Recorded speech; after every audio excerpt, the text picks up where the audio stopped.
ಯಾರೆಲ್ಲ ಆ ಧರ್ಮಸ್ಥಳದಲ್ಲಿ ಗೌಡ್ರು ಕುಟುಂಬನ ಎದುರಾಕೊಂಡಿದಾರೋ ಅವ್ರ ಜೀವನದಲ್ಲಿ ಏನೋ ಒಂದು ತುಂಬಾ ದೊಡ್ಡ ದುರಂತ ನಡೆದು ಹೋಗುತ್ತಾ. ಅಂಡ್ ಸರ್ಪ್ರೈಸಿಂಗ್ಲಿ ಅವ್ರ ಕೇಸಲ್ಲಿ ಪೊಲೀಸ್ ಅವ್ರ ಕಡೆಯಿಂದ ಪ್ರಾಪರ್ ಇನ್ವೆಸ್ಟಿಗೇಷನ್ ಆಗಲ್ಲ. ಅಂಡ್ ಯಾರ ಆ ಕ್ರೈಮ್ ನ ಮಾಡಿದ್ರು ಅಂತ ಯಾವತ್ತೂ ಹೊರಗೆ ಬರೋದೇ ಇಲ್ಲ. ಸೊ ಈ ಗೌಡ್ರು ಕುಟುಂಬದವರು ಧರ್ಮಸ್ಥಳದಲ್ಲಿ ಬೇಜನ್ ಕರ್ಮಕಾಂಡಗಳನ್ನ ಮಾಡಿದ್ದಾರೆ. ಅಂಡ್ ಅವ್ರ ಪವರ್ ಅಂಡ್ ಅವ್ರಿಗಿರುವಂತಹ ಇನ್ಫ್ಲೂಯೆನ್ಸ್ ಇಂದ ಆ ಎಲ್ಲಾ ಕೇಸ್ ನ ಮುಚ್ಚಾಕಿದ್ದಾರೆ ಅಂತ ಮಹೇಶ್ ಹಾಗೂ ಗಿರೀಶ್ ಮುಟ್ಟಣ್ಣನವರ ಹೇಳಿಕೆ ಆಗಿದೆ. ಸೊ ಗೌಡ್ರು ಫ್ಯಾಮಿಲಿನ ಟ್ರ್ಯಾಕ್ ರೆಕಾರ್ಡ್ ನೋಡಿದ್ರೆ ಧರ್ಮಸ್ಥಳದಲ್ಲಿ ಒಂದು ಹುಡುಗಿನ ರೇಪ್ ಅಂಡ್ ಮರ್ಡರ್ ಮಾಡಿ ದೆನ್ ಪೊಲೀಸ್ ಅವ್ರಿಗೆ ಲಂಚ ಕೊಟ್ಟು ಇನ್ವೆಸ್ಟಿಗೇಷನ್ ನ ಮಿಸ್ಲೀಡ್ ಮಾಡೋಷ್ಟು ಪವರ್ ಇನ್ಫ್ಲೂಯೆನ್ಸ್ ಈ ಗೌಡ್ರು ಕುಟುಂಬಕ್ಕೆ ಮಾತ್ರ ಇರೋದು. ಈಗ ಸಂತೋಷ್ ರಾವ್ ಅಂತೂ ಸೌಜನ್ಯ ಕೇಸಲ್ಲಿ ಆರೋಪಿ ಅಲ್ಲ ಅಂತ ಪ್ರೂವ್ ಆಯ್ತು. ಹಾಗಿದ್ರೆ ರಿಯಲ್ ಆರೋಪಿ ಯಾರು? ನೆನಪು ಮಾಡ್ಕೊಳ್ಳಿ, 11 ಅಕ್ಟೋಬರ್ 2012 ಸಂಜೆ 5 ಗಂಟೆ ಹಾಗೆ ಬಾಹುಬಲಿ ಬೆಟ್ಟದಲ್ಲಿ ಸಂತೋಷ್ ರಾವ್ ತನ್ನ ಪಾಡಿಗೆ ತಾನು ಸೀನರೀಸ್ ನ ಎಂಜಾಯ್ ಮಾಡ್ಕೊಂಡು ಸುಮ್ನೆ ಕೂತಿರ್ಬೇಕಾದ್ರೆ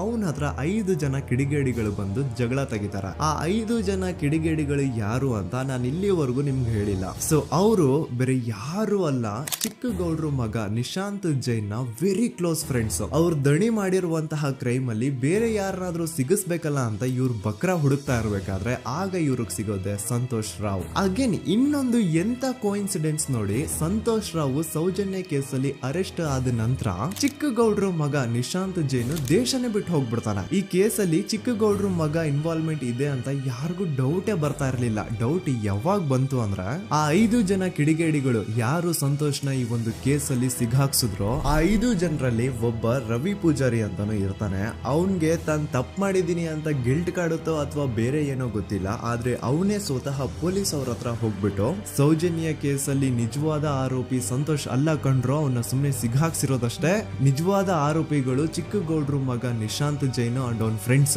ಸೂರಜ್, ಕಿರಣ್ ಅಂಡ್ ಕಣ್ಮಣಿ ಅಂತ. ಈ ಎಲ್ಲಾ ವಿಷಯನ ರವಿ ಪೂಜಾರಿ ಪೊಲೀಸ್ ಅವ್ರಿಗೆ ತಿಳಿಸ್ತಾನೆ. ಅಗೇನ್ ಎಂತ ಒಂದು ಕೋಇನ್ಸಿಡೆನ್ಸ್ ನೋಡಿ, ಈ ವಿಷಯಗಳನ್ನ ಊರಿನ ಜನರು ಮುಂದೆ ಹೇಳಿದಂತಹ ರವಿ ಪೂಜಾರಿ ಆಕಸ್ಮಿಕವಾಗಿ ಸತ್ತು ಹೋಗ್ಬಿಡ್ತಾನೆ. ಇವನು ಹೇಳಿದ್ದು ನಿಜ ಅಂತ ಜನರಿಗೆ ಯಾವಾಗ ಕನ್ಫರ್ಮ್ ಆಗುತ್ತೆ ಅಂದ್ರೆ ಸೌಜನ್ಯಗೆ ತುಂಬಾ ಹತ್ರವಾದವ್ರು ಒಬ್ರು ಯಶೋಧ ಅನ್ನೋರು ಕೋರ್ಟ್ ಅಲ್ಲಿ ಬಂದ್ಬಿಟ್ಟು ಸೌಜನ್ಯ ಕೊಲೆ ಆಗಿದ್ದ ದಿನ ಆ ಒಂದು ಸ್ಪಾಟ್ ಅಲ್ಲಿ ನಾನು ಈ 3 ಜನರನ್ನ ನೋಡಿದ್ದೆ ಅಂತ ಸಾಕ್ಷಿ ಹೇಳ್ತಾರೆ. ಈಗ ಎಲ್ಲಾ ಡಾಟ್ಸ್ ನ ಕನೆಕ್ಟ್ ಮಾಡ್ತಾ ಹೋದ್ರೆ ಸೌಜನ್ಯ ಕೇಸ್ ಒಂದೇ ಅಲ್ಲ, ನಾರಾಯಣ ಹಾಗೂ ಯಮುನಾ ಕೇಸಲ್ಲೂ, ವೇದವಲ್ಲಿ ಕೇಸಲ್ಲೂ, ಆ ಬ್ಯಾಂಕ್ ಮ್ಯಾನೇಜರ್ ನ ಕೇಸಲ್ಲೂ ಹಾಗೂ ಪದ್ಮಲತಾ ಕೇಸಲ್ಲೂ ಸೀದಾ ಡೈರೆಕ್ಟ್ ಡೌಟ್ ಬರೋದೆ ಊರಿನ ಗೌಡ್ರ ಮೇಲೆ. I really want to appreciate Kudla rampage YouTube channel, third eye YouTube channel, Girish ಮುಟ್ಟಣ್ಣನವರು ಸರ್ ಹಾಗೂ ಮಹೇಶ್ ಅವರು ಅಂಡ್ ಆಲ್ ಅದರ್ಸ್. ಇವರ ಕಾನ್ಸ್ಟೆಂಟ್ ಎಫರ್ಟ್ಸ್ ಇಂದಾನೆ ಸತ್ಯ ಏನಂತ 1 by 1 ಹೊರಗೆ ಬರ್ತಿದೆ. And they are trying there